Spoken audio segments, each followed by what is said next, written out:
तो दोस्तों अब हम लोग यहाँ पे पढ़ने वाले हैं काव्य शास्त्र पर आधारित महत्वपूर्ण प्रश्न। डिटेल्ड में हमने वीडियो देख ली थी, पूरा हम लोगों ने कर लिया था। अगर आपने नहीं देखा है तो वीडियो के डिस्क्रिप्शन या फिर चैनल के प्लेलिस्ट में जाएं, वहाँ पे आपको यूजीसी नेट अक्टूबर 2021 के नाम से प्लेलिस्ट बनी होगी, उसमें जाकर उसे देख लें।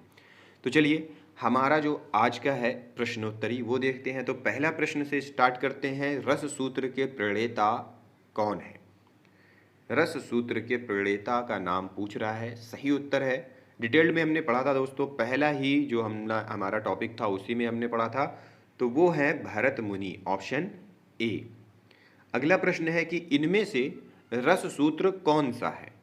रस सूत्र पूछ रहा है, इनमें से कौन सा है? ऑप्शंस दिया हुआ है ए बी सी डी के तौर पे। तो यहाँ पे जो सही है वो है विभावानुभाव व्याभिचारी संयोगाद्रस निष्पत्ति, ऑप्शन सी। विभावानुभाव व्यभिचारी संयोगाद्रस निष्पत्ति। फिर अगला प्रश्न है, भरत मुनि के ग्रंथ का नाम क्या है? निम्नलिखित में से भरत मुनि का ग्रंथ कौन सा है? तो सही उत्तर है नाट्य शास्त्र, ऑप्शन बी। फिर प्रश्न है, दंडी को आप कैसा आचार्य मानते हैं? दंडी को आप कैसा आचार्य मानते हैं? अभी हमने लास्ट क्लास में पढ़ा था कि ये प्रश्न भी पूछता है कि निम्नलिखित में से कौन, जैसे मान लीजिए पूछ लिया कि दंडी किस प्रकार के आचार्य हैं, या फिर जैसे पूछ लिया कि रामचंद्र शुक्ल किस प्रकार के आलोचक हैं। ठीक है, इस तरह से भी प्रश्न पूछ लेता है। तो दंडी जो है वो अलंकारवादी आचार्य हैं, ऑप्शन ए। फिर अगला प्रश्न है, चंद्रालोक के रचयिता कौन है? रचनाकार पूछ रहा है, चंद्रालोक के रचनाकार निम्नलिखित में से कौन है? सही उत्तर है जयदेव, ऑप्शन बी। फिर प्रश्न है कि ध्वन्यालोक किसकी कृति है? ध्वन्यालोक के रचनाकार कौन है? ऑप्शंस दिए हुए हैं। सही उत्तर की अगर बात करें तो आनंद वर्धन है, ऑप्शन सी। प्रश्न है, इनमें से धनंजय की कृति कौन है? धनंजय की रचनाकार यहाँ पे नाम पूछ रहा है। निम्नलिखित में से धनंजय की रचना कौन सी है? दश रूपक, ऑप्शन सी, दश रूपक। फिर प्रश्न है, रीति संप्रदाय के प्रवर्तक आचार्य कौन से हैं? ऐसा प्रश्न भी पूछता है। अलंकार संप्रदाय से भी पूछता है, नीचे दिया हुआ ही है। तो इस तरह के प्रश्न भी पूछता है। रीति संप्रदाय के प्रवर्तक आचार्य का नाम निम्नलिखित में से क्या है? तो वो है वामन, ऑप्शन ए। फिर अगला प्रश्न है, अलंकार संप्रदाय का प्रवर्तन किस आचार्य ने किया है? अलंकार संप्रदाय, हमने सारे संप्रदाय के बारे में भी एक अलग से क्लास ली थी, तो उसमें सारी चीज़ें हमने पढ़ी थी। अगर नहीं पढ़ी है तो हमारी कुछ दिनों की पहले, 4-5 दिन के पहले की वीडियोस देख लीजिए, उसमें सारा सब कुछ दिया हुआ है।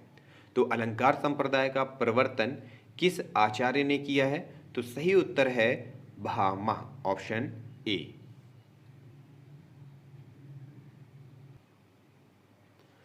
प्रश्न है कि मम्मट के ग्रंथ का नाम क्या है? मम्मट के ग्रंथ का नाम क्या है? सही उत्तर है काव्यालंकार, ऑप्शन बी। फिर प्रश्न है कि काल के आरोही क्रम में व्यवस्थित कीजिए। यहाँ पे आचार्यों का नाम दिया हुआ है और पूछ रहा है कि काल के आरोही क्रम में व्यवस्थित करना है। तो यहाँ पे option A B C D के तौर पे दिया हुआ है। इसमें से हमें बताना है कि कौन सा उत्तर हमारा सही है। तो दोस्तों जो सही उत्तर है वो है भरत मुनि, भामा, दंडी, मम्मट, ऑप्शन बी यहाँ पे हमारा सही है। फिर प्रश्न है कि इनमें से कौन रसवादी आचार्य हैं? रसवादी आचार्य भी हैं और रसवादी आलोचक भी हैं। ठीक है, तो ये चीज़ों कभी को मतलब दोनों चीज़ों को मिक्स मत करना।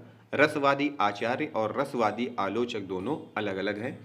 तो यहाँ पे ऑप्शंस दिया हुआ है, रसवादी आचार्य निम्नलिखित में से कौन है? तो भरत मुनि है, ऑप्शन ए। भरत मुनि रसवादी आचार्य माने जाते हैं। अगला प्रश्न है कि इनमें रस निष्पत्ति का व्याख्याता आचार्य कौन नहीं है, पूछ रहा है। ठीक है, कौन नहीं है?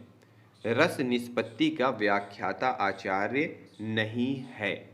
तो सही उत्तर है महिम भट्ट, ये नहीं है। इसके अलावा भट्ट नायक, भट्ट लोल्लट और आचार्य शंकुक, ये रस निष्पत्ति के व्याख्याता आचार्य हैं। फिर प्रश्न है कि अलंकार संप्रदाय का प्रवर्तक किसे माना जाता है।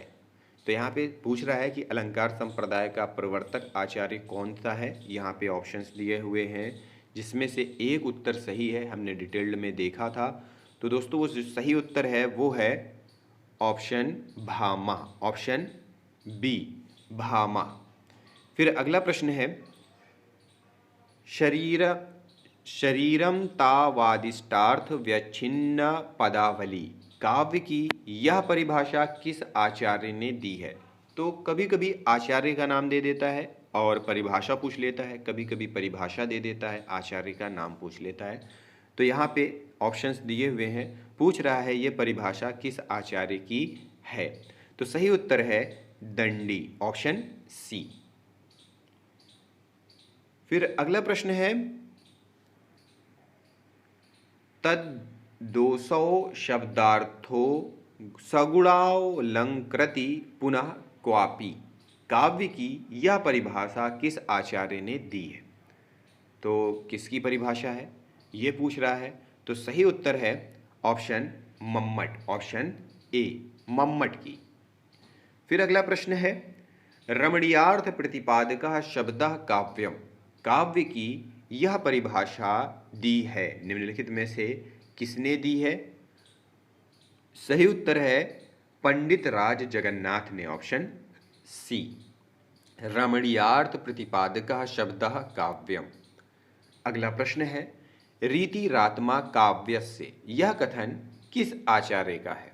ऑप्शन है डिटेल्ड में दोस्तों हमने ये सारी चीज़ें पढ़ी थी, अगर आपको क्लियर करना है तो डिटेल्ड वाली क्लास ज़रूर अटेंड करें।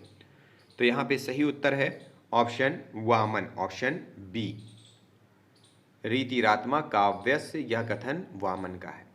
प्रश्न है रीति को वृत्ति किस आचार्य ने कहा है। ऑप्शंस है किस आचार्य ने रीति को वृत्ति कहा है।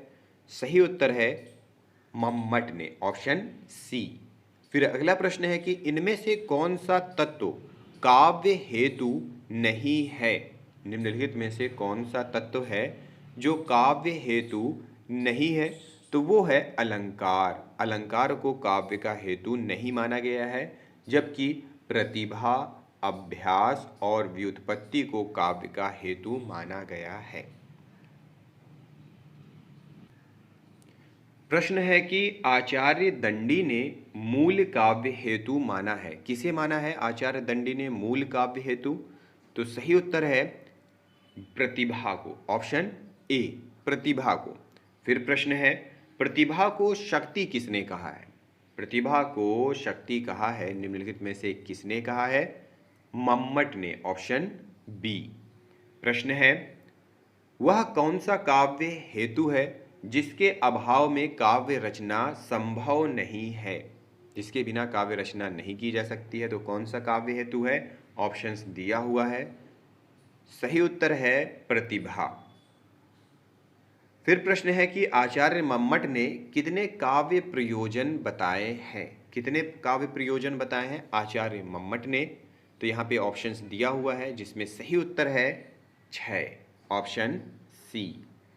प्रश्न है सकल मौलीभूत प्रयोजन कौन सा है। सकल मौलीभूत प्रयोजन निम्नलिखित में से कौन सा है। सही उत्तर है सद्यः परिनिवृत्तये, ऑप्शन सी। फिर प्रश्न है रस सूत्र में निष्पत्ति की व्याख्या भुक्ति के रूप में किसने की है। ऑप्शंस दिया हुआ है, निम्नलिखित में से किसने की है। भट्ट नायक ने, ऑप्शन बी भट्ट नायक ने की है। फिर अगला प्रश्न है कि साधारणीकरण सिद्धांत का उल्लेख सर्वप्रथम किस आचार्य ने किया है। साधारणीकरण सिद्धांत का सर्वप्रथम किस आचार्य ने किया है। भट्ट नायक ने, आचार्य भट्ट नायक ने किया है, ऑप्शन ए यहाँ पे सही है। फिर प्रश्न है कि ध्वन्यालोक के रचयिता कौन है। ऑप्शंस हैं ध्वन्यालोक के रचनाकार के बारे में पूछ रहा है, कौन है। तो सही उत्तर है आनंदवर्धन, ऑप्शन ए। प्रश्न है ध्वन्यालोक लोचन के रचनाकार कौन है। ऑप्शंस दिया हुआ है। ध्वन्यालोक लोचन के रचनाकार के बारे में पूछ रहा है और सही उत्तर है अभिनव गुप्त, ऑप्शन बी। फिर प्रश्न है, इन ग्रंथों को रचना काल के आरोही क्रम में व्यवस्थित करना है। यहाँ पे ग्रंथ दिए हुए हैं, रचना काल के आरोही क्रम में व्यवस्थित करना है, तो इनमें से कौन सा उत्तर सही होगा? तो यहाँ पे दोस्तों जो सही उत्तर है वो है नाट्यशास्त्र, काव्यादर्श, काव्य प्रकाश, रस गंगाधर, मतलब ऑप्शन सी यहाँ पे सही है। तो दोस्तों आज 30 प्रश्न ही देखते हैं, आगे के प्रश्न अगले वीडियो में लेकर आएंगे। इस वीडियो को देखने के लिए आप सभी लोगों का बहुत बहुत धन्यवाद।